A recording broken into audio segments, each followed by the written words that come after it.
আসসালামু আলাইকুম। সুস্বাদু সন্ধান চ্যানেলে আপনাদেরকে স্বাগতম।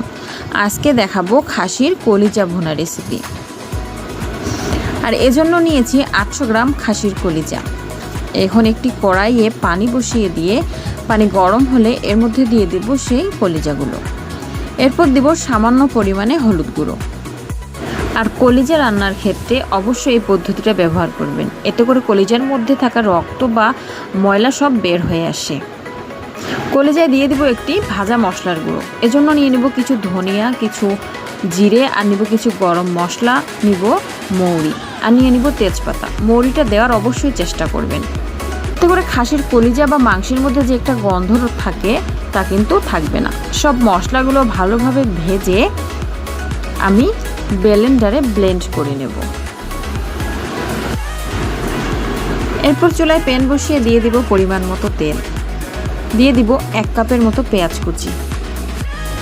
পেঁয়াজটাকে একদম লাল লাল করে ভেজে নেব।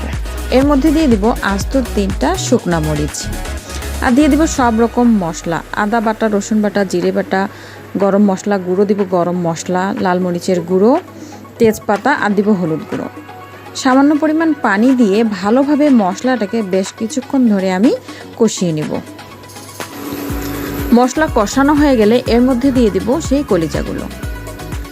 এখন এর মধ্যে লবণ দিয়ে ভালোভাবে বেশ খানিকটা সময় ধরে কলিজাগুলোকে কষিয়ে নেব।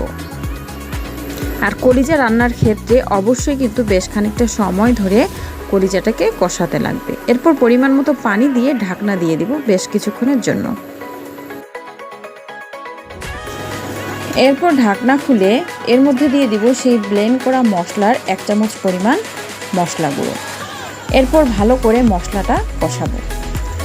আমার ভিডিওগুলো যদি আপনাদের ভালো লাগে অবশ্যই আমার চ্যানেলটিকে সাবস্ক্রাইব করবেন, লাইক দিবেন, আর কমেন্ট করে আপনাদের মূল্যবান মতামত জানাবেন। এভাবে বেশ খানিকটা সময় ধরে কষিয়ে নেব। কষানো হয়ে গেলে এর মধ্যে দিয়ে দিব কিছুটা ভাজা জিরে গুঁড়ো। তারপর নামিয়ে নিলে রেডি হয়ে গেল আমার খাসির কলিজা রান্না। এভাবে অবশ্যই সহজ পদ্ধতিতে খাসির কলিজা রান্না করতে পারেন, খেতে কিন্তু ভীষণ মজার হয়। আজ এ পর্যন্তই। আল্লাহ হাফেজ।